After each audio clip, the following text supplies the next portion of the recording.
오늘은 특별히 어버이 주일로 좀 우리가 생소한 말씀인 어버이 주일날 마태복음 15장 21절에서 28절의 말씀을 가지고 자녀를 위해서라면 이라는 제목으로 함께 은혜를 나누고자 합니다.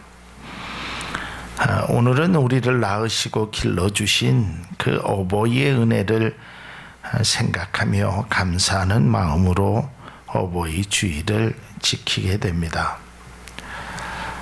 여러분, 이 어버이 주일이 어떻게 유래됐는지 혹시 아십니까? 그리고 우리가 어버이날 그 부모님에게 꽃을 드리는데 이 카네이션을 드립니다. 그렇죠? 어버이에게. 왜 카네이션을 드리는지 혹시 여러분은 알고 계십니까? 요즘 그 어버이날 돼서 제가 꽃집을 좀 가보니까 예전에는 다 카네이션만 있었는데 좀 다른 꽃들도 이렇게 등장하고 있는 것을 보았습니다. 이 어버이날 유래는 이것입니다. 미국에서 그 웹스터 교회라는 곳에서 그 주일학교에서 26년 동안 그 아이들을 가르쳐 온 그 자비스라는 부인이 있었습니다. 이 여인이 아이들을 오직 주일학교만 이렇게 가르쳤습니다. 제가 우리 한국에는 보통 주일학교 선생님들은 젊은 대학생 아니면 젊은 선생님들이 주일학교를 가르치는데 미국은 그렇지 않습니다. 할머니들이 아이들을 가르쳐요. 백발의 어르신들이 아이들을 가르칩니다. 그 부인도 26년 동안 아이들을 잘 믿음으로 양육하다가 이분이 세상을 떠나셨습니다. 그리고 주일학교 때 양육되었던 이 아이들이 이제 성장을 합니다. 그래서 성장을 해서 사회에서 각양각계층에서 일을 하다가 우리가 이렇게 된 때에는 그 주일학교 때 교회학교 때 가르쳤던 그 선생님의 참 사랑이 그들에게 느껴졌던 것입니다. 그래서 그들이 이제 선생님을 기념하기 위해서 이제 추도식을 갖기로 하고 미국 전역에 있는 제자들에게 연락을 해서 모이기로 약속을 합니다. 그러면서 특별히 그 추도식에 이 선생님 자비스라는 그 선생님의 딸을 참석을 시킵니다. 이게 1900년도의 이야기입니다. 그래서 이 딸이 이제 참석을 해서 이제 그 추도식에서 이 우리 엄마에 대한 어떤 추념사 비슷한 것을 이야기를 하면서 그가 이렇게 이야기합니다. 이 안나라는 이 여인이 자신의 어머니를 이렇게 표현합니다. 우리 어머니는 주일학교 학생들에게 5계명인 내 부모를 공경하라는 성경 말씀을 가르쳐 주셨습니다. 그리고 저에게도 이러한 것을 가르쳐 주셨습니다. 그리고 나서 그가 한 송이 꽃 카네이션을 어머님의 무덤 앞에 갖다 놓습니다. 왜냐하면 이 자비스라는 이 선생님이 제일 좋아했던 꽃이 바로 카네이션이었다고 합니다. 이때부터 이제 추도식에 모였던 사람들이 그 선생님의 가르침을 기억하고 그 실천하는 이제 그러한 운동이 시작되기 시작했다는 것입니다.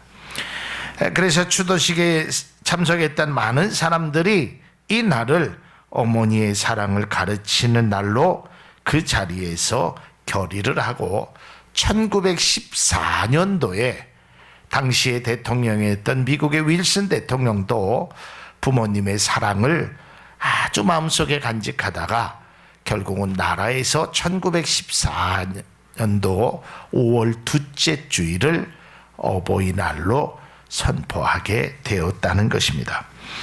우리나라는 본격적인 어버이 주일이 지킨 것은 1930년이라고 합니다. 그 역사적인 배경, 이 날짜가 중요한 것이 아니라 그 한 선생님께서 그 아이들을 26년 동안 가르치면서 내 부모를 공경하라라는 그 가르침을 아이들에게도 가르쳤고 그 딸에게도 가르쳤고 그 가르침을 받은 아이들이, 그 딸이 이제는 성인이 되어서 그 부모님을 생각하는 일을 행했다는 것입니다. 오늘 본문의 말씀을 통하여 이 어버이의 사랑을 다시금 느끼고 그분의 사랑이 얼마나 귀하고 귀한 것인지를 한번 생각하며 은혜를 나누고자 합니다. 오늘 성경에는 이 여인을 가나안 여인이라고 소개되어 있습니다. 그러나 우리가 이 여인을 보통 수로보니게 여인이라고 많이 알고 있습니다. 그것은 바로 마가복음에서 그렇게 기록되어 있기 때문에 그렇습니다. 우리가 이 말씀은 익히 많이, 저도 이 말씀에 대해서 설교를 했습니다. 이 여인의 믿음이 참 대단하다. 근데 제가 그런 말씀을 드렸고, 어버이 주일날 어떤 말씀을 드릴까 하다가 이 여인이 생각이 났습니다. 참 어머니로서 대단하신 분이다. 이것이 바로 우리의 어머니, 우리의 아버지의 모습이 아닐까라는 생각에서 이 말씀을 함께 우리가 은혜를 나누고자 설교를 준비했습니다. 자, 이 여인은 자신의 딸이 귀신이 들렸습니다. 그래서 위험한 행동을 서슴지 않고 행하는 것입니다. 그러니까 이 여인은 예수님 앞에 찾아와서 자신의 딸을 고쳐달라고 이야기를 합니다. 그런데 어찌된 일인지 주님의 반응은 싸늘했습니다. 한 말씀도 하지 않으셨습니다. 제자들이 얘기합니다. 예수님, 저 여인이 뒤에서 자꾸 소리를 지르면서 따라오니까 예수님 그냥 어떻게 해서든지 저 여인을 좀 보내십시오. 아주 귀찮아 죽겠습니다. 시끄러워 죽겠습니다. 이때 예수님께서 이야기합니다. 나는 이스라엘의 잃어버린 양 외에는 다른 데로 부르심을 받지 않았다. 저 여인은 나하고 상관없는 사람이다. 자, 이러한 이야기를 하니까 이 여인이 아무리 불러도 예수님이 대답도 안 하니까 예수님 앞에 와서 무릎을 꿇고 이야기를 합니다. 예수님, 저를 도와주세요. 오늘 성경에 보면 이 여인이 예수님의 소문을 들었습니다. 마가복음에 보면 이 여인이 예수님의 소문을 들었다라고 말합니다. 어떤 소문을 들었을까요? 귀신 들린 자를 고쳐주시고 병든 자를 치료해 주시고 눈먼 자를 보게 하시고 앉아있던 사람을 일으켜 주셨다. 그러니까 이 여인의 믿음 속에서는 이분을 만나기만 하면 내 딸은 귀신에서 해방될 것이다. 이런 믿음이 그에게 있었습니다. 그래서 예수님 앞에 찾아와서 소리도 지르고 따라가면서 계속 얘기를 했건만 예수님의 반응은 없었던 것입니다. 그래서 그때 안에 그는 예수님 앞에 무릎을 꿇고 이야기합니다. 예수님, 저를 도와주세요. 내 딸이 이러다가 죽겠습니다. 이러니까 예수님께서 그 여인을 향해서 이렇게 얘기합니다. 자녀들의 떡을 가지고, 자녀가 먹을 떡을 가지고 개에게 주는 것이 마땅하지 않다. 여러분, 이게 얼마나 큰 모욕적인 말입니까? 야, 내가 이 떡을 가지고 너에게 주는 것이 마땅하지 않다. 이렇게 얘기해도 화가 날 일인데, 이게 욕 같아서 좀 개처럼 취급받는 너에게 이 떡을 주는 게 마땅하냐. 이런 말을 하는 것입니다. 여러분, 얼마나 충격적이겠어요. 아니 다른 동물도 아니고 개라라는 것을 나에게 비유로 말하고 있다라는 것입니다. 그러나 이 여인은 그 이야기를 듣고 이렇게 얘기합니다. 맞습니다. 자녀의 떡을 취해서 가져다가 개에게 주는 사람이 어디 있겠습니까? 그러나 개들도 땅에 떨어지는 부스러기는 먹습니다. 먹다 남은 것은 개가 먹지 않습니까? 여러분, 우리가 밥을 먹다가 시골이나 어디에서 개를 이렇게 바깥에서 키우는 분은 다 먹고 남는 것을 개에게 주잖아요. 그러니까 그래, 먹고 남은 것이라도 나에게 좀 주십시오. 이 이야기를 듣고 예수님께서 야, 너 참 대단하다. 내 믿음이 크도다. 그리고 이 딸의 귀신을 쫓아내 주십니다. 우리가 이 모습은 잘 알고 있습니다. 여러분, 자녀를 위해서라면, 내 딸을 위해서라면 내가 개가 돼도 좋고 어떤 얘기를 들어도 좋다. 나는 상관없다. 내 딸만 고쳐주십시오. 이게 이 여인의 모습 아니었겠습니까? 이것이 바로 우리의 부모님의 모습이라는 것입니다. 어머니의 사랑, 아버지의 헌신의 모습을 볼 수 있다라는 것입니다. 앞서 말씀드렸지만 자신의 딸이 귀신이 들렸기에 급한 마음에 예수님의 소문을 듣고 찾아옵니다. 마가복음 7장 25절에 보면 이에 더러운 귀신 들린 어린 딸을 둔 한 여자가 예수의 소문을 듣고 곧 와서 그 발 아래에 엎드립니다. 그리고 오늘 성경에 보니까 소리를 질렀다라고 이야기합니다. 그리고 계속 와서 소리를 지르는 겁니다. 예수님, 예수님, 내 딸을 고쳐주세요, 고쳐주세요. 아마 이 여인은 이렇게 생각했을 것입니다. 예수님께서 내 딸을 고쳐주실 거라고. 왜냐하면 예수님의 소문이 그렇게 들렸으니까.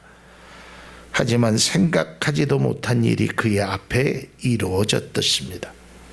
그것은 다른 것이 아니라 무시였습니다. 다른 것이 아니라 멸시였습니다. 조롱이었습니다. 아마 내 일이었다면, 만약에 이 여인이 자기의 병이었다면 어쩌면 이럴 수도 있을 거예요. 내가 들었던 예수님의 소문이 잘못됐군요.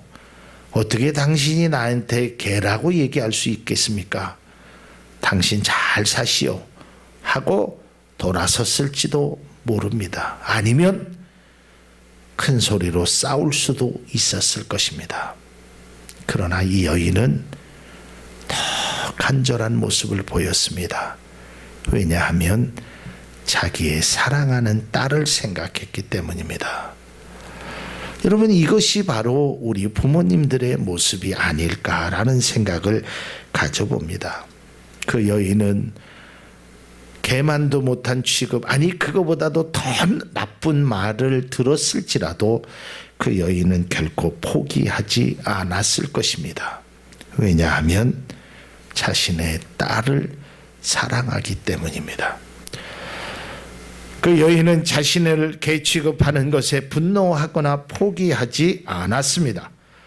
자녀를 위해서라면 이거보다 더 무시당하는 일도 할 수 있다고 생각했습니다. 그래서 자기 스스로가 개라고 얘기합니다. 맞습니다. 당신의 말이 맞습니다. 나는 개입니다. 그러나 그 개도 자녀의 떡에서, 그 상에서 떨어지는 부스러기를 먹으니까 그 조그만 은혜라도 나에게 주십시오라는 것입니다. 이것은 부모이기에 가능한 일이라고 생각됩니다. 부모이기에 가능한 행동이라고 생각이 되어집니다. 자녀를 사랑하는 마음이 있었기에 그는 더욱더 간절했던 것입니다. 내가 어떤 취급을 받느냐는 중요하지 않았습니다. 오직 내 자녀를 위한 생각에 그는 용기 있는 말과 헌신의 모습을 보였던 것입니다. 이것이 우리들의 부모님의 모습이며 그분의 사랑인 것입니다. 가끔 TV를 보면 그 직장 생활에 참 어려움을 겪고 있는 그 모습을 보게 됩니다. 아침 일찍 가면 상사에게 혼나지요. 뭐 또 영업하러 다니면 스트레스 받지요. 하루에도 주머니에서 사표를 썼다 넣었다 이런 마음이 갔죠. 나 혼자라면 이까지는 회사 내가 나를 괴롭히는 저 상사 한번 실컷 두들겨 패고 아주 속 시원히 그냥 던져버리고, 그런데 그때 주마등처럼 탁 스쳐가는 게 있잖아요. 아빠 일찍 들어와, 아빠 사랑해 하는 그 아들과 딸을, 그 자녀를 생각하면 한숨 쉬고 그것을 내려놓는 게 우리들의 부모님의 모습이었다는 겁니다.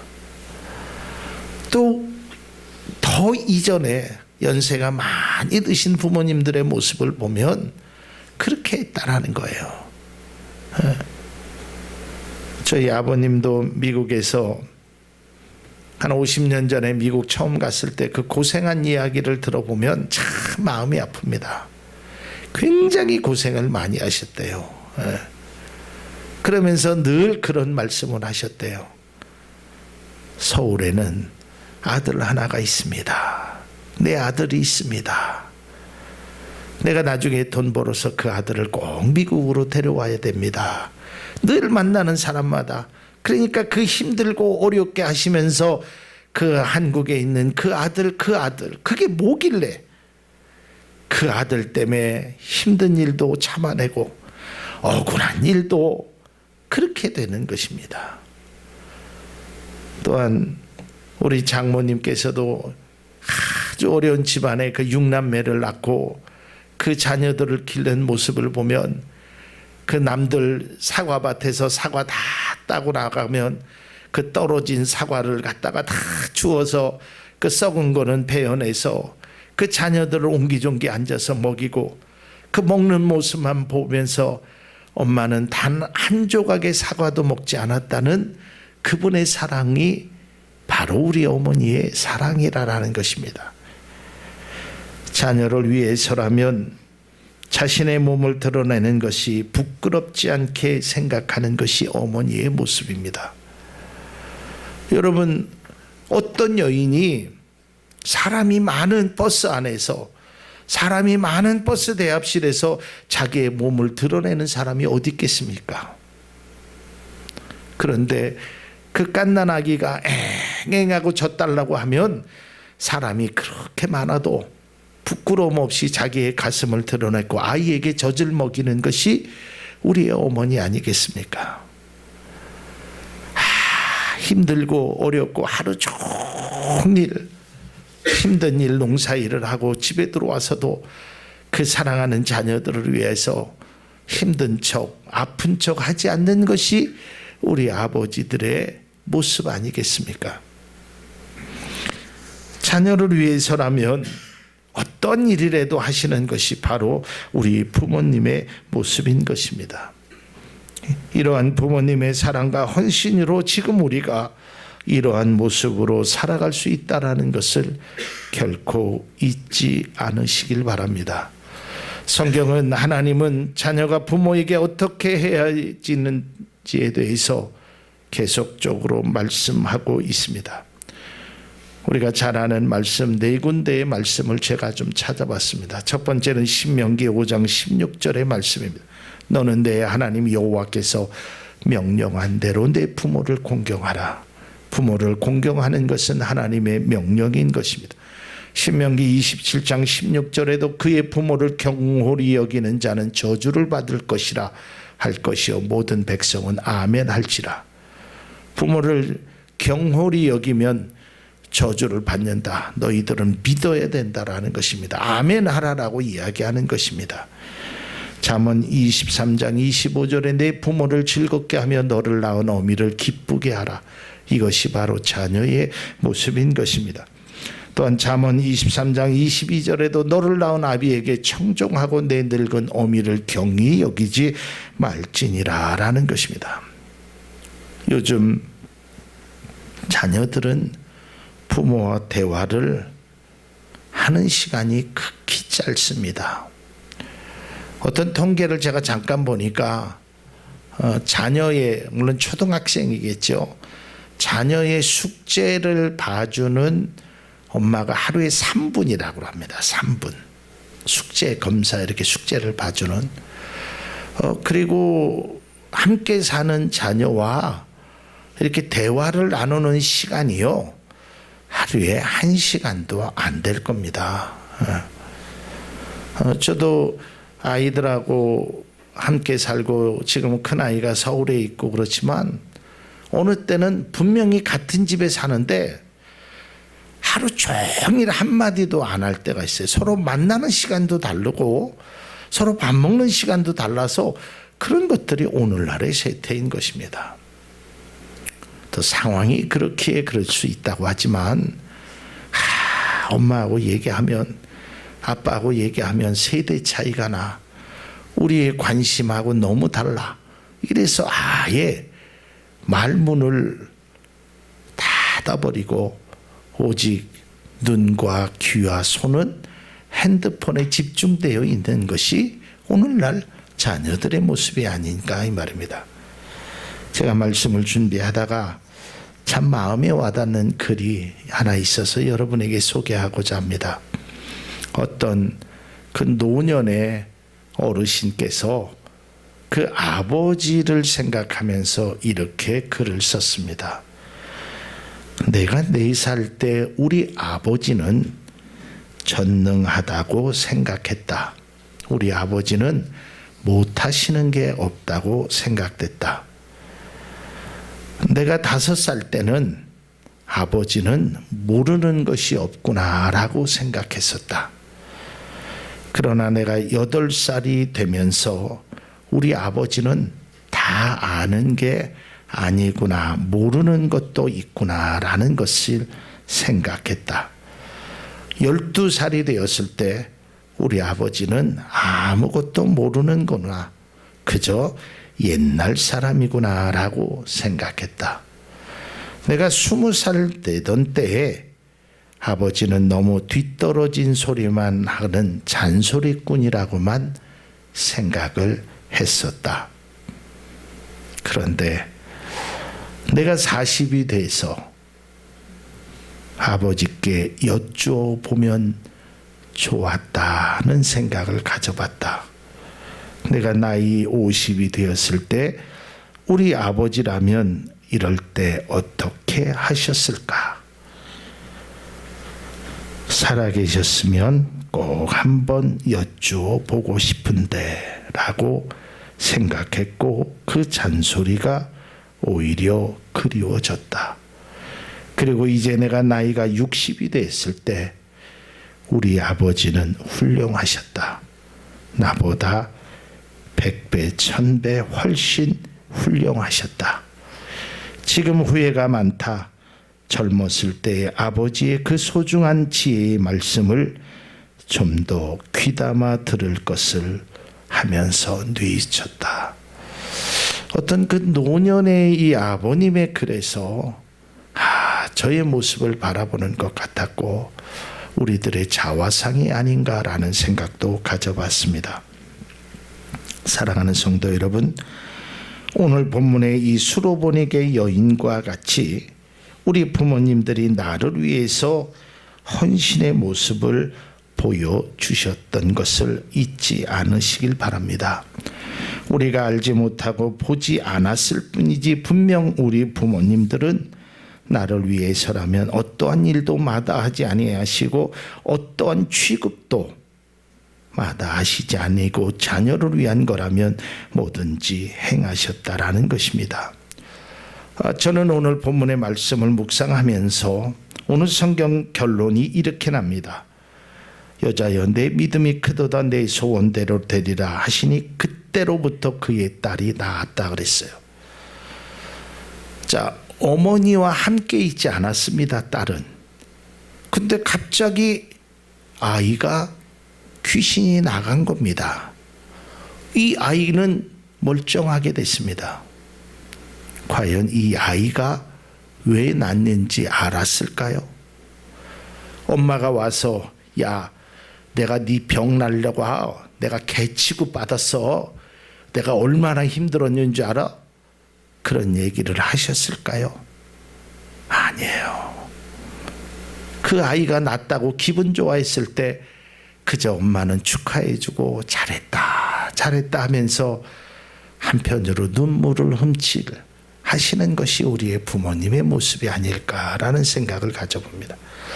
여러분, 우리도 마찬가지입니다. 우리가 지금 이렇게 된 것이 그저 뭐 자연스럽게 내가 어떤 노력을 해서 내가 병을 고치기 위해서 좋은 약을 먹어서 내가 공부 열심히 하기 위해서 뭐를 해서, 물론 그것도 중요하지만 우리의 어머니 아버지의 눈물의 기도와 또한 오늘 이 수로보니게 여인과 같은 그러한 아픔 속에서도 자녀를 위해서라면 몸과 마음이 다 만신창이가 돼도 그것을 주고자 하는 그런 마음이 있었다는 것입니다. 자녀를 위하여 눈물을 흘리신 우리의 어머니 아버지, 지금까지 오직 자녀들을 위하여 자신의 몸을 헌신짝처럼 던지신 우리의 부모님, 또한 우리의 부모님들은 자녀들을 위해서 주고 또 주고 자신의 모든 것을 다 주고 싶은 그것이 바로 부모님의 사랑인 것입니다. 성경은 이렇게 말합니다. 네가 보이는 사람도 사랑하지 아니하면서 어찌 보이지 아니하는 하나님을 사랑한다고 하느냐. 이 말씀을 마지막으로 이렇게 적용하고 말씀을 맺고자 합니다. 네가 보이는 너를 낳은 부모를 공경하지 않는다고 하면서 어떻게 보이지도 않는 하나님을 공경한다고 하느냐. 우리가 부모를 공경하고 하나님을 공경하는 참된 믿음의 모습이 우리 가운데 있기를 바랍니다.